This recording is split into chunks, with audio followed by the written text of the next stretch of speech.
VT135 ya. Kita lanjutkan tanya jawab aja yang dari pembaca ya. Pendengar, itu ada yang nanya Sari Janan.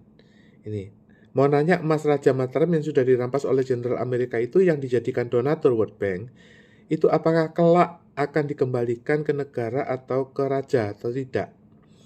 Jawabannya nggak bisa. Jadi begini loh, ini emas ya. Nah ini emas ini. Emas ini udah dirampas sama Jenderal Yamashita oleh Jepang. Ya, waktu itu Perang Dunia Kedua. Nah, di kapal Jepang itu ada emasnya Kaisar Jepang, Kaisar Cina, dan Kaisar Mataram. Nah, tiga-tiganya itu dirampas sama Amerika. Waktu itu kan ada bom nuklir Hiroshima dan Nagasaki. Oleh karena itu emas ini udah dirampas, udah jadi dibawa ke Amerika. Nah, di sana itu dibuat World Bank. Artinya seluruh Eropa, Amerika Eropa itu mau menggunakan mata uang US dollar sebagai jangkar. Nah, mereka ditanya, itu Amerika itu ditanya, kamu punya emasnya siapa? Saya punya emasnya Kaisar Jepang, Cina, dan Mataram. Lalu dasarnya mana? Dibuatlah akad itu emas itu dengan Soekarno. Ya, kenapa kok Soekarno? Ya Soekarno kan waktu itu republik ya, keraton-keraton kan menyerahkan haknya kepada republik. Ya, nah saya juga mengucapkan terima kasih pada teman-teman ya yang membeli e-book saya. Ya lebih baik membeli e-book. Kalau bukunya ini satu seri 18 judul itu mahal banget, mahal banget. Cuman ya 4 atau 5 orang yang membeli buku dalam bentuk fisik ya. Yang sisanya membeli e-book. Nah, kenapa Anda harus membeli e-book? Ya supaya Anda paham bahwa satu, ya, bibit bobot bebet Anda itu keturunan Mataram, di mana Anda itu adalah sebagai emasnya Mataram itu masih ada, dijadikan World Bank. Oleh karena itu, Amerika itu hutang sama Indonesia. Akadnya ada Pak? Ada, gitu loh. Anda klik aja di sebelah itu, scroll aja terus, nanti ada akadnya itu. Ya. Nah, kemudian kedua, Anda harus paham bahwa bangsa Indonesia itu bangsa yang besar. Ya. Kelebihan Indonesia itu apa? Penduduknya, ya. Nah, Indonesia itu penduduknya itu terpadat di dunia itu di Jawa. Ya, penduduk Jawa itu setara dengan penduduk Rusia. Ya. Itu penduduk Indonesia itu 3 kali lipatnya penduduk Jepang. Ya, oleh karena itu ya penduduk Indonesia ini menjadi pahlawan devisa. Makanya itu Mbak Banten ya kerja di Taiwan, ada yang di Hong Kong, ada yang di Singapura. Nah, itu adalah karena apa? Kebesaran bangsa penduduknya bangsa Indonesia gitu loh. Jadi orang Jawa itu penduduknya banyak banget. Nanti itu negara-negara lain itu kekurangan tenaga kerja. Jepang, Cina, Amerika itu menggunakan tenaga kerja Indonesia. Gitu loh. Pak, opo iya toh Pak Indonesia itu maju? Loh, Anda periksa ya, Anda periksa. Dari kemampuan memasak, ya, Indomie aja itu bisa mengalahkan seluruh penduduk Taiwan itu sekarang doyan Indomie. Karena Indomie itu terenak di dunia, ya. Orang Arab itu Dubai, Riyadh ya, semua, Jeddah itu semua, itu anak-anak Arab itu doyan Indomie itu gara-gara TKI. Ya. Kedua, anak-anak Indonesia ini semuanya itu melek internet, melek IT. Tahu nggak kenapa? Karena software-software Microsoft itu di Indonesia itu hampir gratis. Hampir gratis.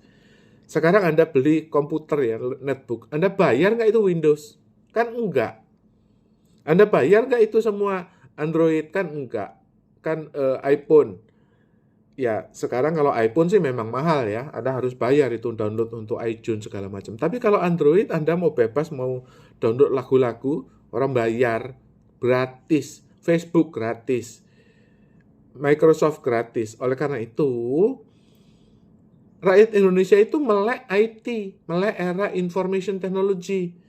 Makanya kalau seandainya ada data PDN diretas itu yang ketawa tuh rakyat.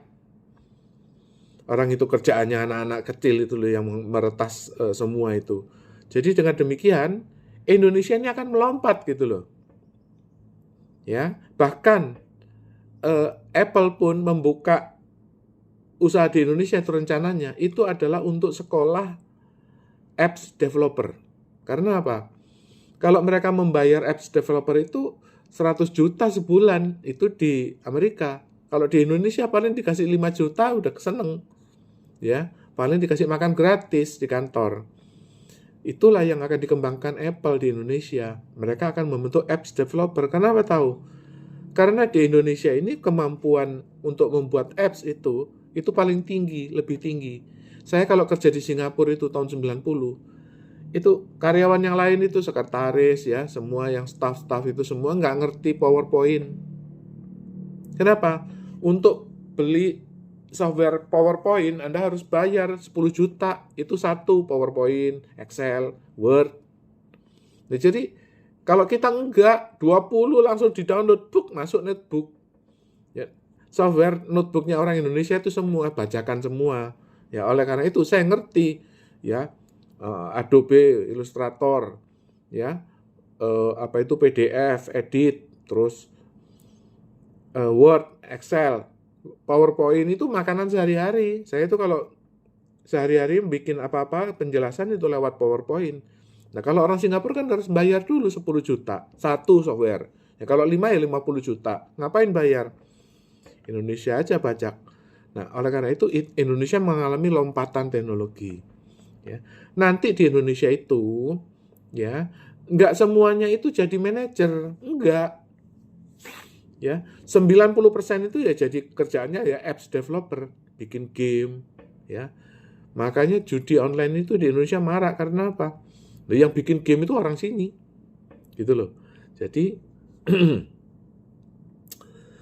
itulah penyimpangan dari teknologi, era teknologi. Ya, rakyat disedot lewat game online. Ya nanti kalau misalnya ada apps mengenai edukasi gitu misalnya. Mohon maaf ya. Channel edukasi saya itu followernya 4.000. Ya. Kenapa? Karena ilmu ini tuh nggak ada di Indonesia. Nggak ada. Anda di Indonesia itu dicekokin bahwa pahlawan Anda itu Slamet Riyadi, ya, terus Bung Tomo, ya, yang bawa bambu runcing itu loh. Sudirman, ya. Anda nggak tahu. Sebelum Indonesia merdeka itu kan Indonesia ada negaranya, ada kerajaannya.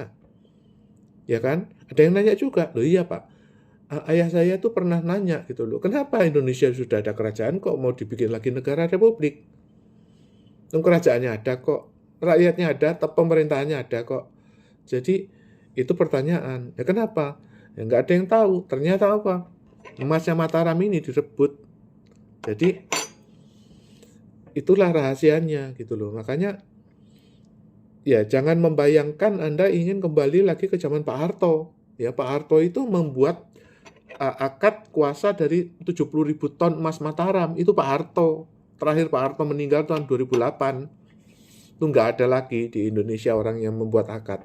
Cuman Raja Sanjoyo, Hamijoyo, Suparto. Oleh karena itu Anda harus jangan kepaten obor gitu loh. Jangan patah semangat bahwa ya aku bisa kerja apa. Loh, coba latihan lagi bikin apps developer.